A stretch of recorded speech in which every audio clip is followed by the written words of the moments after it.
Hi everyone, and welcome to the Dubai Active Industry 2022 webinar series. My name is Ailsa, I'm the Conference and Content Manager at Dubai Active, and today I'm delighted to welcome the retention guru Paul Bedford to host our first webinar of the year.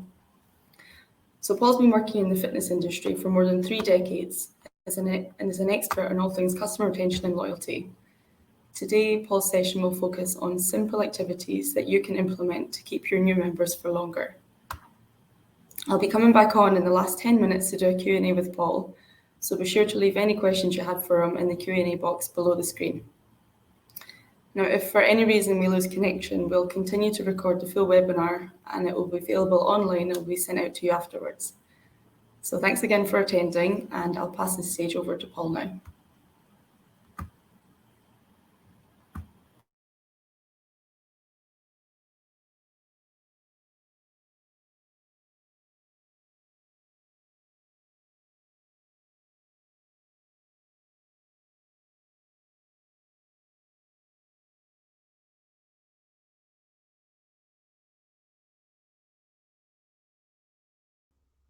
Ta-da! Good afternoon. So today's session, I'm going to focus on this concept of beyond 90 days. And within that, I'm going to make some certain assumptions. And the first assumption I'm going to make is that it's probably a little too late for you to do anything about your onboarding processes at the moment. I know many of you are going through what we generally refer to as the golden quarter, and your sales are skyrocketing and you're onboarding lots of new members. Now, the onboarding process is really important. In the work that we've done in the last 20 years, we've identified those first 90 days as being really critical. The challenge is when we start to review what happens after 90 days, it often just falls away. And we just expect customers to attend and participate without actually supporting them any further. And I don't mean that we deliberately don't support them. Sometimes we're just not thinking about, well, what is it I need to do to keep them going? Because our businesses have been traditionally so sales focused, it's always about hitting the next target, the next target, the next target. So what I want to share with you today are some ideas. These are things I look at and talk about every day. So for me, they're not new. And in fact, some of the examples I'm going to give aren't new, but perhaps the concept of where you place them within your working period will be new, and how you might utilize them to keep customers for longer.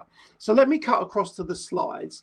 So I've titled this Beyond the First 90 Days. We're going to look at these 4 areas, and then we're going to focus on what you can do within those 90 to 270 days to keep these customers for longer. Now, I would suggest to you that this is what traditionally we're looking at. We're looking at a period in the first 90 days where we've got new exercises. So I'm not focusing today on those people who are experienced exercisers who are just joining and coming back to exercise.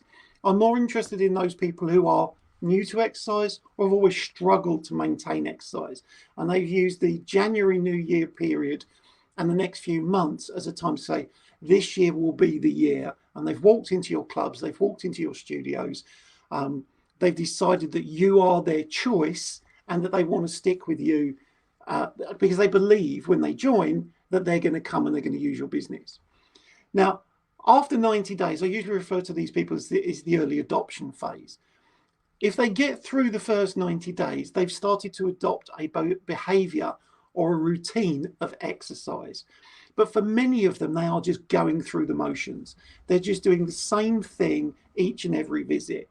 And often at this period, if you were to measure their motivation compared to when they first joined, it's often dropped, because it can be a challenge to get the physical changes that people are looking for as quickly as they think they're going to get them.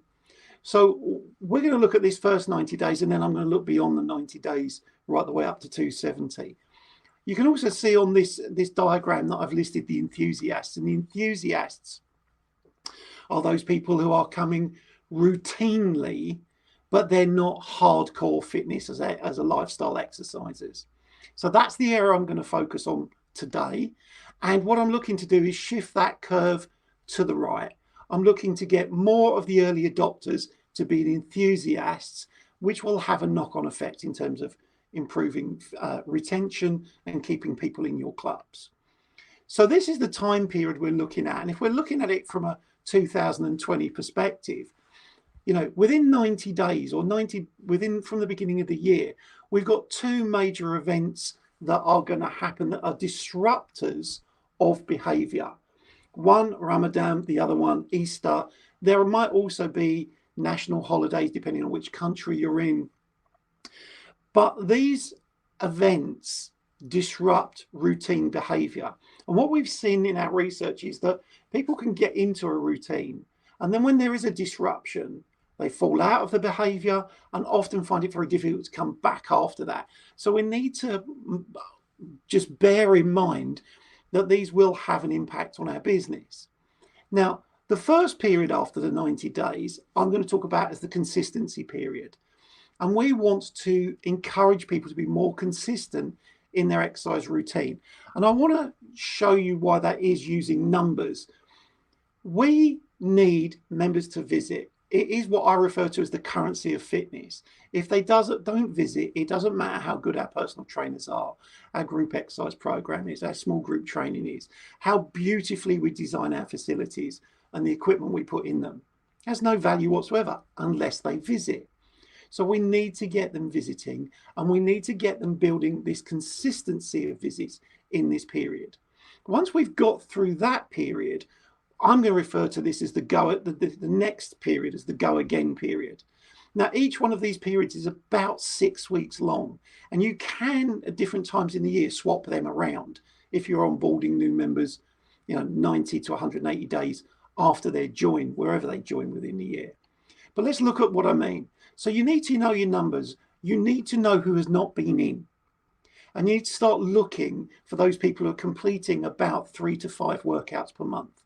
Now, I know, having been a trainer, that 3 to 5 workouts per month is not sufficient to change your physiology and achieve muscle growth, muscle tone, weight loss, all of those things that our members often train for.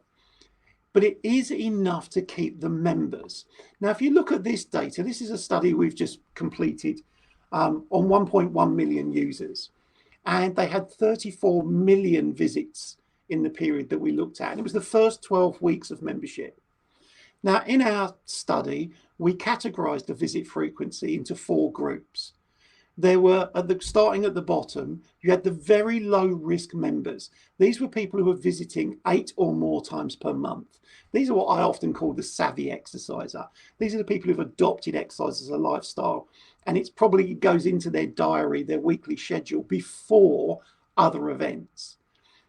The yellow one is the low risk. They're visiting somewhere between 5 and 8 visits per month. Then you've got moderate risk, 4 to 5 visits per month. So they're coming in on average once a week, but they're not doing more than that with us. Doesn't mean they're not going somewhere else, but it certainly means they're not doing more with us. I'm just going to kill that. But then we've got the high risk. Now, you might be surprised that there are people that join with all the intention of visiting, because no one joins a health club with the intention of not visiting, and they don't turn up. Now, the high risk are those people who are visiting less than 4 times a month. Now, this was an original piece of research that figure was originally identified back in 2002 as being a major risk for people quitting. So we've known for for 20 years that people who come less than once per week are at high risk of quitting. Now, I've told you that this is 1.1 million users. I want to show you at 12 weeks how that breaks down into user groups. What you can see here is that 74% of the people that joined are in the high risk group. That's over 800,000 people are not visiting at least once per week. You've got about 8% in the moderate, 9% in the low risk, and 9% in the very low risk. And I have just rounded those numbers up for convenience. But looking at this, think about all the effort that went into recruiting those members over that period of time. There was a 12-week period we studied where 1.1 million people joined. Just 12 weeks later, 800,000 of them are not visiting frequently enough to get any benefits from their membership, apart from possible psychological benefits. So we need to address this, and you need to be able to look at this within your business and go, how does that break down within our business? So you want to look at it and you go, what proportion have we got that are doing 8 or more? What proportion are doing 5 to 8? What proportion are doing 4 to 5? And which ones are coming less than 4? We normally draw a line under that high risk group and say, these are the ones who are most likely to quit. They're already showing us that the behavior they're not visiting is that they're likely to quit. So you need to interrogate your membership systems and pull off reports that tell you the visit frequency, because the group you're going after is that higher, or the two groups is the high risk and the moderate group.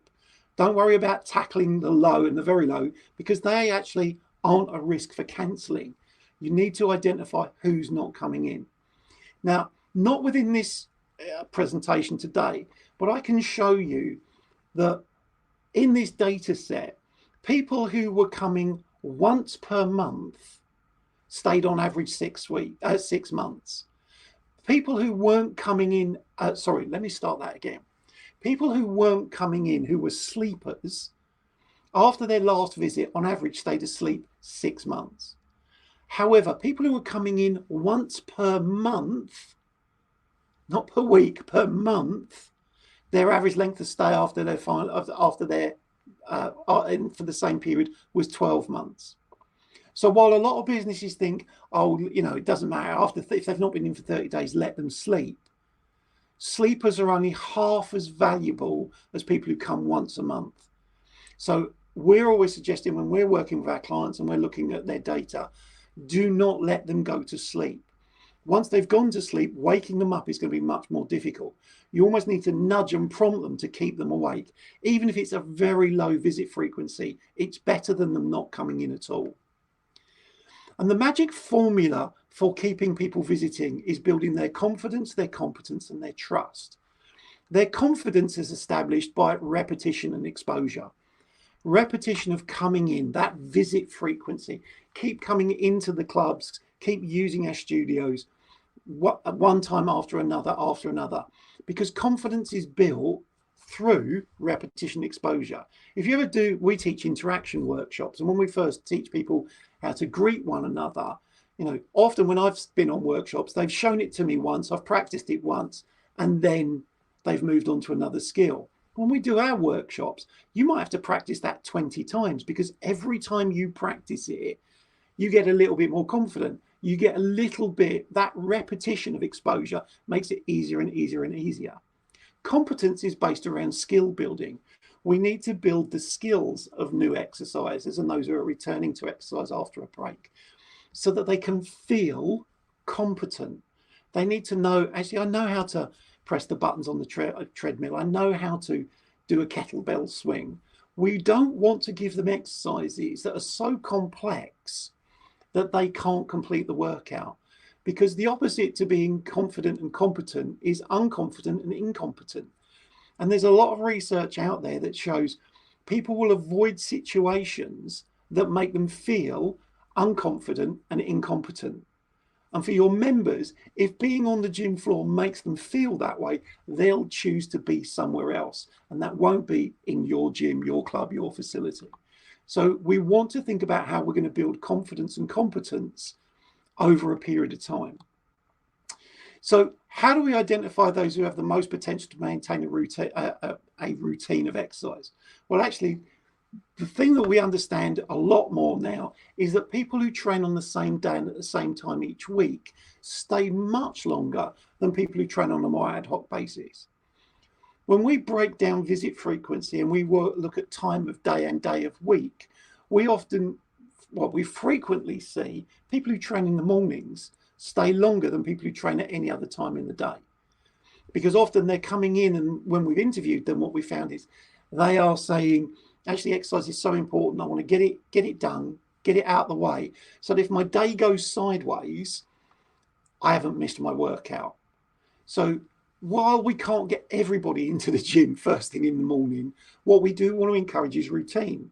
Group exercise encourages routine because our timetables say it's this day and this time of this type of class. So one of the major factors that retains people to group exercise is the same day, same time factor, as well as the social connection within it. We also see that within personal training. People who have personal training on the same day and same time do maintain their personal training programs with their trainers much longer than people who have it on ad hoc basis.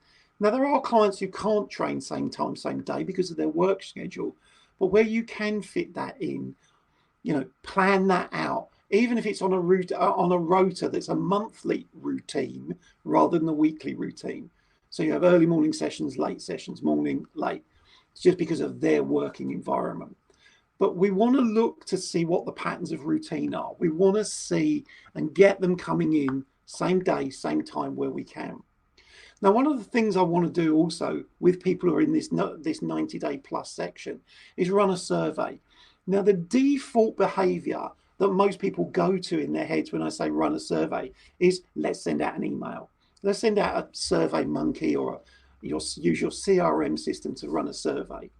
What you need to be mindful of is that the sample that you get back will only be a small proportion of your entire membership. And you might want to think about utilizing where you have staff, utilizing staff to do surveys, very simple surveys. We might use something that as simple as a 3-question survey. We would want to identify, just by walking the gym floor, maybe with an iPad, maybe really old-fashioned clipboard and piece of paper. I might say to a member, hi, I'd introduce myself. Can I ask you a few quick questions? And then I might say, first of all, can I ask you how long you've been a member? Now, for those people who've only been a member a short time, there you want to carry on doing the survey. Now, you might choose to carry on doing the survey with people who've been there a long time, but you might not need to focus on them so specifically. But the survey that I would run is I'm going to ask 3 specific questions. My first question is, how confident do you feel that you'll still be exercising here in 6 months' time? We have found since the first time we used this, and we first used this question when we were working with a company called the Reebok Club in London, probably 15 years ago, that if we asked this question, we could actually fairly confidently identify someone's behavior in 6 months' time. And all we did was we gave them a choice of 5 answers. I'm extremely unconfident, not at all confident, not confident or unconfident, somewhat confident, and extremely confident. We were able to show from the data people that said, I am somewhat confident or extremely confident, that they were there in 6 months' time. What we use the other 3 questions for is to identify those people who need more support and find ways to help them be more confident. Now, if the reason they're not confident that they're going to stay is outside of your control, I work for an international company, my contract finishes in the next 3 months and I will be moving on. Okay, fine. But there's an awful lot of people who sit there going, do you know what? I'm not sure I'm going to stick with this. I've been doing it for 3 months. I've been doing it for 4 months. I'm still not really getting the results that I was looking for. I'm not sure I'm going to stick to this. Because people after 3 to 4 months, they're expecting to see results. Now, the way our industry is generally set up is that we think that once the induction or the onboarding process is complete, they have the responsibility to get on with it themselves. But often the member does not feel that that onboarding process has finished until they start to get results. So just be mindful that when we think the sale and the onboarding process is over, may not be when the customer or member thinks the sale and the onboarding process is over. So you might start with this as a question. And I would, we've done these types of questionnaires where we've interviewed like 200 people in a day. Very simple, very short. Don't add anything to it. Just dive in there and get the information. The additional 2 questions that go with that is, on a scale of 0 to 10, how competent do you feel at this time? Where 0 is not at all competent and 10 is extremely competent. And we want whole numbers. We want 1s, 2s, and 3s. We don't want 2.5s and 3.5s. This is a scaling system that allows you to measure abstract concepts. You could measure happiness, on a scale of 0 to 10, how happy you are, but they are unique to that individual. You want a number from them. If they gave you a 4, the question you follow up might be, there's a choice of 2. You might say, have you ever been a lower number? And they go, yeah. And you go, what have you done to move you from a 3 to a 4? If they give you a 4, you might ask the question, what would we need to do to help you get from a 4 to a 5 or higher? My advice would always be, just choose the next number up. Don't go, what will we need to do to help you get from a 4 to a 10? Because in their minds, they may not think that gap between 4 and 10 is attainable. So make small jumps in their perception to move them forward just a little bit at a time. The third questionnaire is almost identical, but it's on motivation. On a scale of 0 to 10, how motivated do you feel at this time? Now, there's a difference between being motivated and being confident. You could have, I'm highly motivated, but not confident I can keep it going. You could be highly confident you can keep it going, but not very motivated to do it. We've seen from research by BJ Fogg at the Behavioural Analysis Unit in Stanford University that if you can find things for people to do that are easy to do and they're motivated to do them, when you prompt or nudge them, whether that's a human nudge or a digital nudge, they're much more likely to participate in an activity. So you want to see how people feel, how confident they feel, and that's usually around using the facilities. But then you want to see how motivated they are. And if you ask them the question, have you ever been motivated to a higher number? And they go, well, actually, I was motivated to an 8 when I first joined, but now it's dropped to a 4. You can explore that. Now, these are simple questionnaires to use, but you just need to be mindful of how you talk to your customers. They have been done digitally. They're not as powerful when done digitally. And as I said, you just need to be mindful that when you do digital surveys and digital questionnaires, you can miss specific groups. You could reach out to all of the people that you've identified as low visit users and say, next time you're in the club, we would love to talk to you about your current exercise experience. So you could invite them in at certain times. That's one way. I know some of you've got very, very large membership bases, which makes this a bit more difficult, but at least do it with some. You may, if you've got, let's say, I'm going to exaggerate, 10,000 members are all high risk, and you go, we couldn't talk to 10,000, rather than going, let's not do it at all, just do it to 1,000. Because at least if you do it to 1,000, you have an impact on those 1,000, which can have an impact on your bottom line and your revenue. Then you need to think about when you're going to include your fitness challenges. Now, one of the things I would say about fitness challenges is not all fitness challenges need to be a competition. They do need to go in usually around this 90-day plus mark, because that's when people are more likely to buy into that. Now, earlier in the membership, when people see fitness challenges, unless they're experienced exercisers, what happens is they go in, let's say it's a rowing challenge. They go in, they say there's a rowing competition, and it is a competition, first, second, third rankings. And they row the 500 meters. They think they've done a really good time, only to realize that when the members who train on the rower on a regular basis come in and do it in a third of the time that they've done it, and it absolutely smashes them, and it actually affects their confidence. So new members and new to exercises, they're not good people to put into competitive challenges.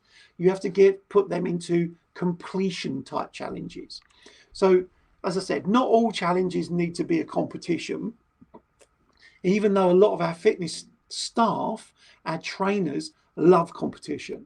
They love to see who can do the most, the fastest, the hardest, the heaviest. That doesn't necessarily relate to a large proportion of members. A lot of them will be more interested in some of the other ideas I'm going to suggest with you.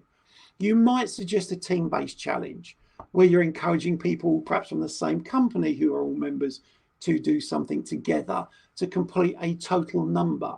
So I often use something like a 50K challenge. Can the 5 of you do 50K worth of rowing in the next 30 days? Maybe I'm pulling groups of people together. Maybe it's a way I can ask people to meet new people. That can get a bit weird. And the idea of buddying up with someone you don't know for a lot of people can be a bit, they can step off from that. But you can invite people into groups and say, we're looking to put together 10 teams of 5, put your name on the list. We'll give you, you can build a team or you can build your own team. But team-based challenges are really good because you might have one person that can do more than another, but together all of the team wins or completes. You might also choose to do an accountability challenge. Now, an accountability challenge is where you choose something and record it for the next 30, 60, 90 days. That might be your sleep patterns. It might be your calorific expenditure through exercise. It might be your visit frequency. It might be your thoughts about exercise. Accountability doesn't have to just be the visit frequency. It can be accountable on other things. Writing down where you recognize in your week you could do a bit more exercise, where that might fit down. The nutrition ones are a really good one. Water is a really good one. Sleep is a really good one. But visit frequency is possibly the best one because that's what you want them to do. You want them to visit. Accomplishment challenges like where people have achieved or completed something. And I think, I'll take that off for a second. I think, Apple have smashed that with the rings on the Apple Watch, where each day, based on what you've decided to set up as a minimum, they record your activity levels. And you have the blue rings for standing, the red ring for general movement, and the green ring for exercise. And you can win points and awards and map your responses. You could set that up for, and I've just seen a couple of people post it this morning, the perfect month. January is a very difficult month to do the perfect month, where you work out or do your minimum activity amounts every single day.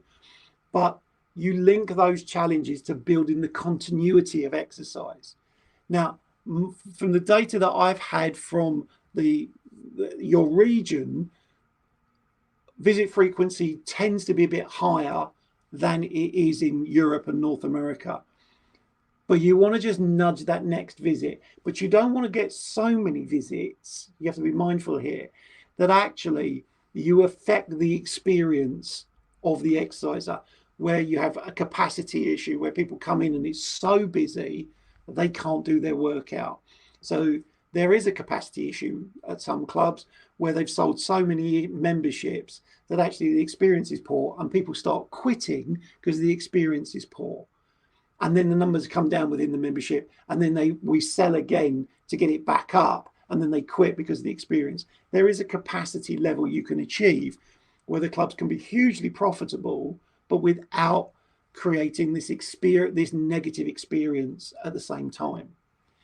You might also choose to do milestones. Here's an example. It's the 200 and the 300 club. It might be other things you set. I have seen some of the boutiques start this at 1,000. You don't get a t-shirt till 1,000. Well, let me give you an example. Whether you love them or loathe them, Peloton do the 100 club.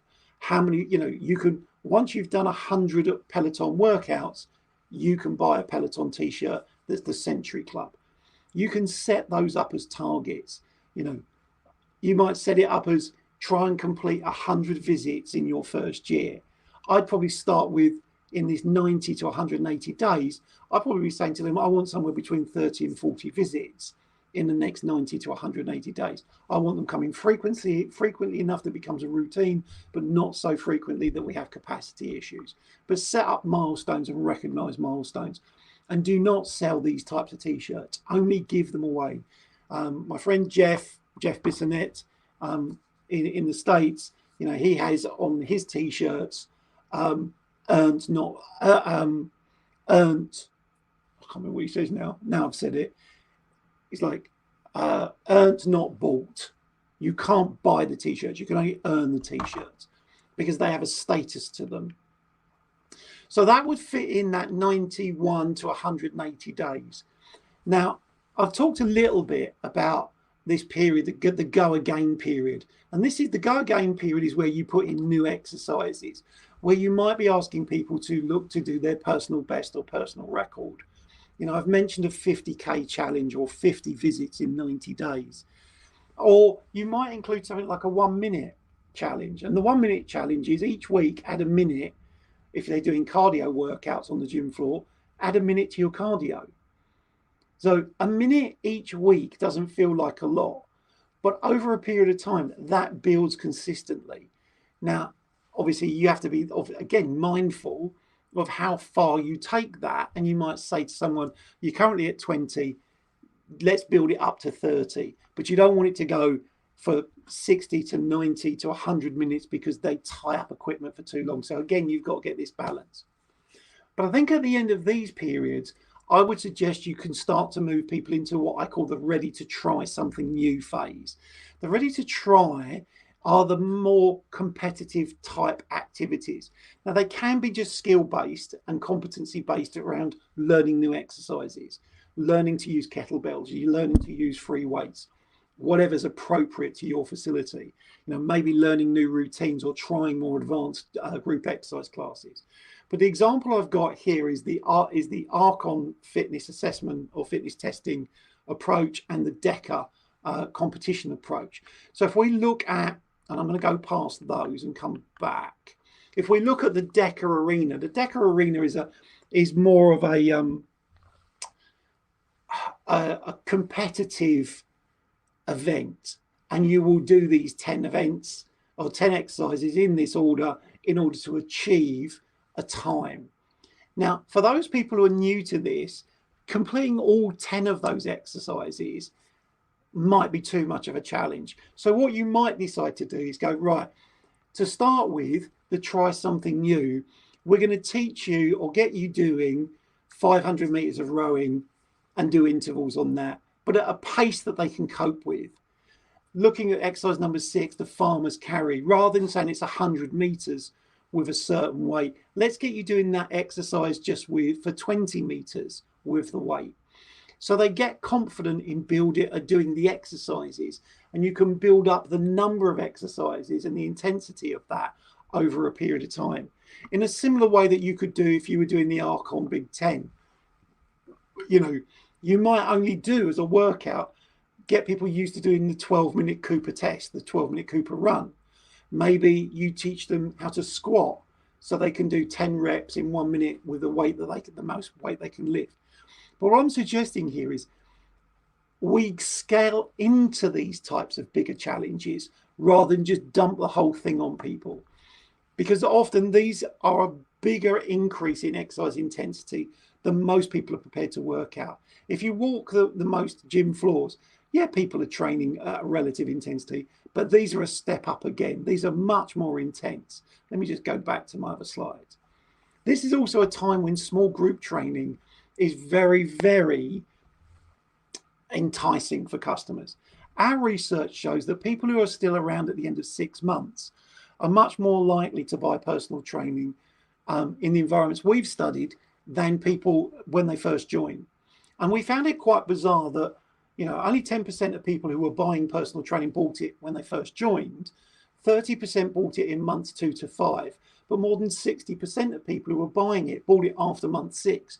Yet most operators and most PTs are focusing only on the new joiners. Why is it happening around 6 months? Because those people are failing to achieve their goals. And now we refer to it as last throw of the dice. They're looking for things that are going to help them. Small group training is a great way of doing that. Signature workout programs are a way of doing that. I call it +1 session of PT. Just do 1 session of PT a week with a trainer, rather than trying to sell them a package of 3, 4, 5 sessions a week.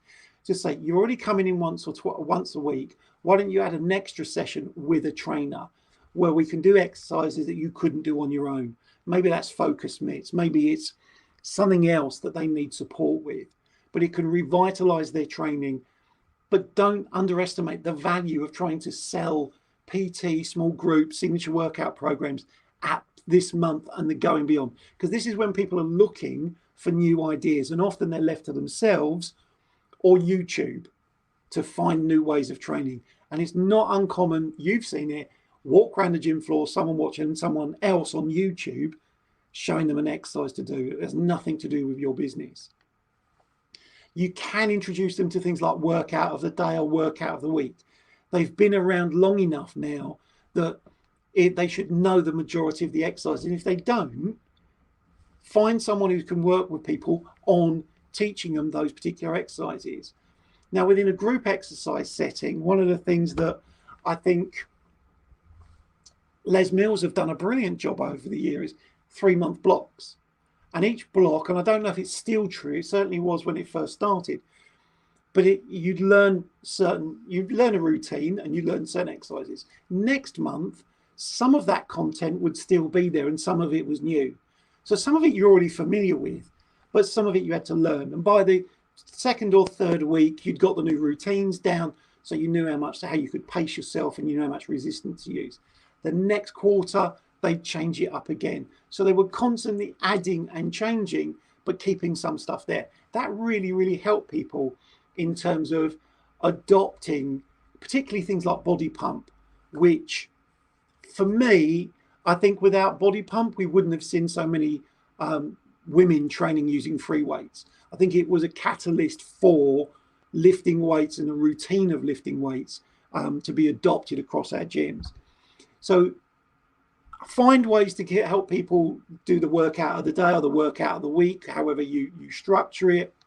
This is something a friend of mine, Paul Russell, does. He's got a business called the Fit Box. These are educational sessions where he's teaching people, and they're called Learn to Lift. And he's got, gym noob, gym swinger, gym muscle, and in it, he's got different content. And he's bringing people together in a small group training environment. He's selling that as a product and service, but he's introducing it to people predominantly who've been exercising for a while, but want to move on.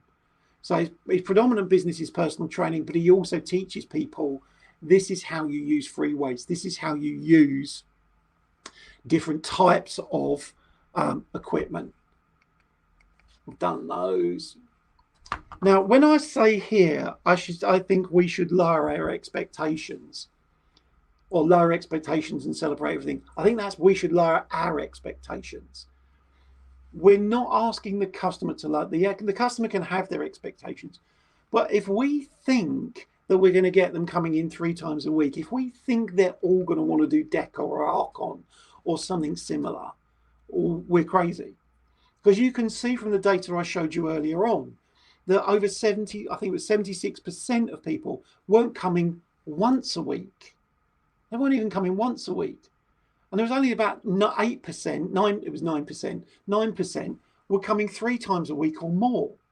So we have to lower our expectations. And we need to think about, actually, how do we nurture these people over time to keep them for longer, rather than expect them to step up, straight away. We need to recognize physiological changes take time, but we want to celebrate the milestones, the exercises learned, the visits completed, or even a percentage of a routine that's been completed. We need to recognize the increases in confidence as things that people have learned. Often if we're doing things like a 3D scan or some sort of fitness assessment, we take a number of measures, and then 6, 8, 12 weeks later, we take another set of measures and we go, it was either great or it was okay or it wasn't that good. What we didn't recognize is the amount of visits they made, their improvement in confidence coming into the facility, their increasing competence because they learn more exercises. We need to find other ways of celebrating that person's fitness experience. Now, you might also, when you do that, get them to start creating testimonials and post on socials for you. I've already learned this, I'm already doing this. Testimonials on social are really, really powerful for 3 reasons. 1, they attract new customers. 2, they reinforce to the person that is making the testimonial that they made the right decision to join your club. Thirdly, particularly if they talk about a member of your staff, it motivates your staff because they're getting talked about positively by other people. Now, some of the things that you might want to provide, and it will depend on the style of business, is if you have like a booking process and somebody can book 3 days in advance for a class, let's say. Once they've achieved certain milestones, you might say, look, you've done 100 visits in the first 6 months, or you've done 100 visits. We're now going to unlock your membership so you can now book 5 days in advance. Here's a reward for the behavior that we wanted. We wanted visits as a behavior, and so we're going to reward it. And then we can introduce this idea of, are you ready to try things like Deca and Archon? Now, I saw this a number of years ago as a famous strength and conditioning coach out of the Soviet bloc. And I just thought it was really, really interesting. Any idiot can make another idiot tired. What we need to do is we need to recognize we're nurturing these people. These are new to exercise. The savvies, we can beast the savvies. They're going to come anyway. They're always going to be looking for the next new thing. But remember, there are lots of people that this is new to them. They've never been on a treadmill before. They've never been on a bike. They've never used kettlebells, resistance machines. And so they need to learn how to use that to get the most from them. Because you need to create positive, memorable experiences. And those positive, memorable experiences will allow people to want to come back. Now, I heard the expression a number of years ago, and I use it when I'm working with clients. And it's like, you have to think that when times are tough or people are fed up, they want to have positive experiences. The spa industry seems to accelerate in growth, particularly in times of challenge and depression, because people want to make themselves feel good. We want people to come to our facilities and leave feeling good. So they'll talk positively to others and to themselves about the experiences they've had. Now, you might want to map this out over the next, you've got some time now between now and I'm going to call it the end of March to really start thinking about what you're going to do. You probably won't want to do all of these things. You probably want to pick 1 or 2 things and try them, and then keep iterating them, revising them and moving them forward over the next year. Trying to do too much too soon will often create confusion about what's working, and will also go, well, what's our purpose? Perhaps picking 1 or 2 things and just focusing on those really closely will have a much bigger impact. But what we want to do is we want to drive and share these memorable experiences. We want people to have a positive experience, and we want them to share that, because that reinforces to them they made the right decision.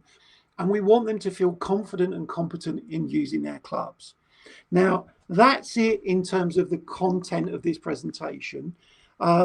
If you want to get in touch with me, I am literally sitting in that office. That's a still picture, but I'm literally sitting in that office.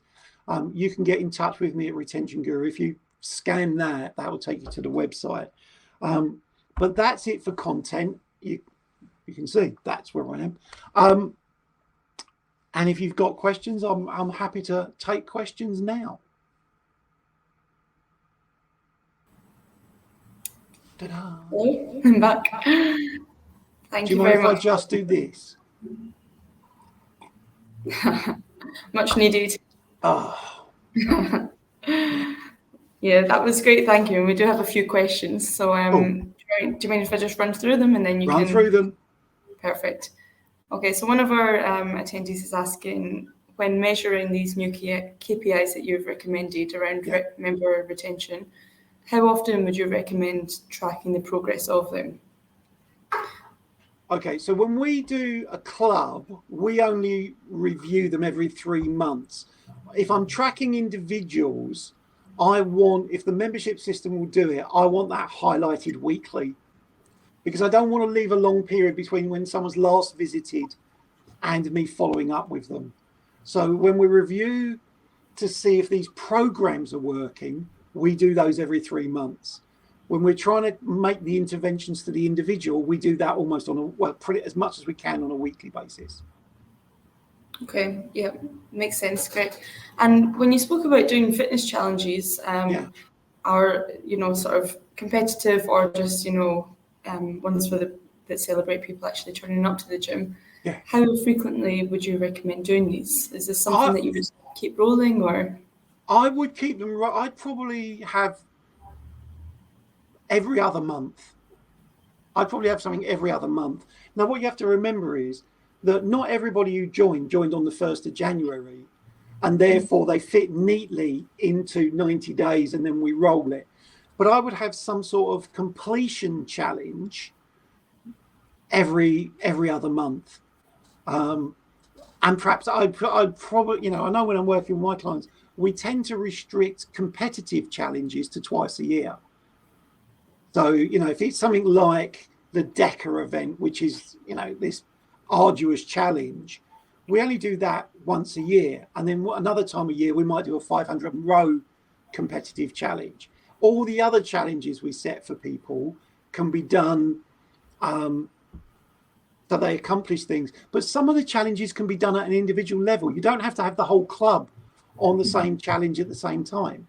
So you could do an accountability challenge with somebody 90 days after they've joined. You make sure on your CRM system that they flag up and that you've got an automated message and go, something you could focus on this month would be keep a record of your sleep. So they don't have to be, whole club encompassing. It's like, it feels more personalized, but you could, you can do them as a whole club, but I'd also think about doing them as individuals. Here's the thing to try and do yourself. And would that vary on how you reward people for completion of these challenges? Do you think that the reward itself is the increased confidence, which then makes them more competent to take on different challenges? Or I think you've got a combination of things there. I think you need to give recognition, and in terms of reward, that can be recognition. So many online businesses have harnessed badges, points and leaderboards, not so much the leaderboards for what I'm talking about here, but badges and points that people are like, yeah, I've got this. What is it? It's a digital recognition. I've got an Apple Watch. Every time the rings close, I'm like, yeah, I've done it. But I didn't physically get anything. I just got someone go, we saw that. And I think that's one of the reasons why people like to post their gym visits on social media, because it's actually other people get to know they did a workout. It recognizes them as, they're almost saying it to themselves. Look, I was here, I did something. So I don't think you have to physically reward them, but you have to give them the recognition that they've attempted it and completed it. Mm-hmm. Yeah, I think definitely the gamification that watches like Apple give you the idea that you've completed and you can have a streak is definitely a big motivator nowadays. And do you think there's scope for gyms and personal trainers and coaches to kind of partner and incorporate this technology into the way that they work with their clients? Yeah, and look, I think we will. How do I best describe this? Gamification isn't a game. It's very, very serious business. We've learned a lot from online gaming and competitive sport about what motivates some. Now, what we've learned from online gaming is you don't have to be, you're often competing against yourself in a virtual world rather than competing against others. The wonderful thing about that virtual world is if I die, I can come back straight away and give it another go. Whereas if I'm out on the soccer pitch and I get tackled and taken out, I might not be able to participate. So gamification is a very serious process. We can use it, but we should not underestimate the value of the experience we create when people turn up. Because if we only go down the route of digital gamification, I can go and get that from Peloton. I can go and get that from Fitletics. I can get it from a whole number of online providers that I don't need to then go and physically visit. So we need to make sure that what we use encourages people to use our facilities and our clubs and our studios and so on. Great, thank you. So we've got one more question, which is sort of from before the pandemic to now, sort of pre and post pandemic, do you think that customer retention strategies have changed at all? If so, how? I think they've changed at all. I'm trying not to do a cop out and go, it's too early to say, because I don't actually think we've seen that. I think what we've got is a much more a society that's much more anxious. and they're much more prepared to either try things in sprints. So it's like, we're open, let's get back in and get doing it. Or they're like, well, let's just see how this goes. So there's a group that are holding back and going, I'm not going to commit to this just yet because I don't know that this is still going to be here in a month, 2-3 months time. And then you've got, and it tends to be the people coming back in really quickly are the ones who couldn't come and couldn't do what they wanted to do elsewhere. So they if you can't lift weights at home, as soon as the gym opens, you want to get in. You can do Group X online. But my observations from my client group is that the number of people that they had when they created their online alternatives to their gyms, the numbers of people participating in them is dropping dramatically. Because they go, I used to do the class at home. Now the club's open. I'm going to go to the studio and do the class. Yeah, so, absolutely. Sorry, I thought you were going to say something.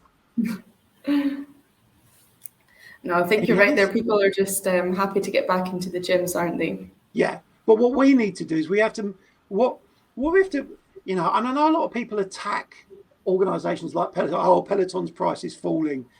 There are a large number of people who are Peloton users that love Peloton, irrespective of their stock price, because they've created an experience. I did a review of Peloton and found 134 Facebook groups of people who love Peloton. How many community groups have our clubs got? So we have to be mindful that they've created an experience, and if they can create a great experience digitally, we have to be able to create a great experience in a real world environment when people come in. We can't, I think those expectations have changed. I think people are going, actually, if I'm going to participate in your facility, give me a good experience. Because if you don't, I can get it from Apple without leaving the house. So I think that's where things have changed, because we've accelerated our online presence. Yeah, definitely. So we've actually had one last question come in there whilst we were answering this one. So if you don't mind. No, go on. So we have one attendee asking how early they can predict the risk profile of a member. So you mentioned 12 weeks, but they're saying that they can actually see this earlier than that. We see it in 4.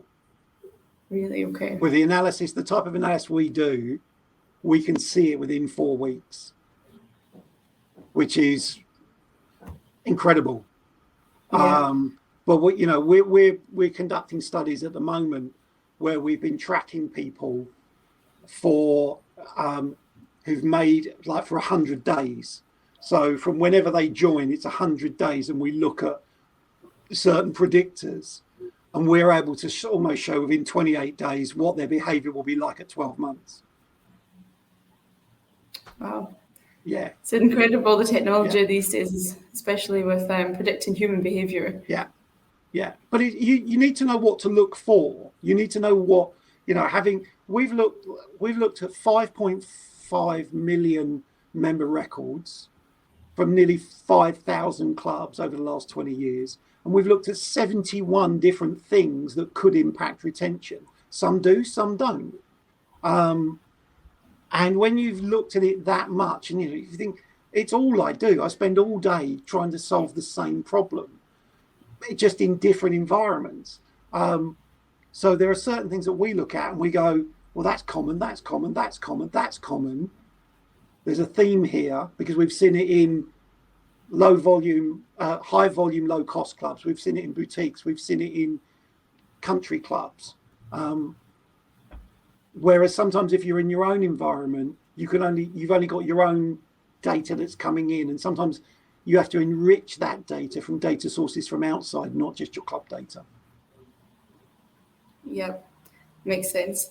Well, yeah, that was the final question for you, but I'm sure anyone that wants to get in touch with you can do. I think you left your web link earlier in your presentation. But yeah, thanks again for your time today. Oh, you're welcome. And thanks for inviting me to be the first. No, very well done. So you've set the bar high. Thank you. Take care. Enjoy the rest of the day, everybody. Thank you. Bye.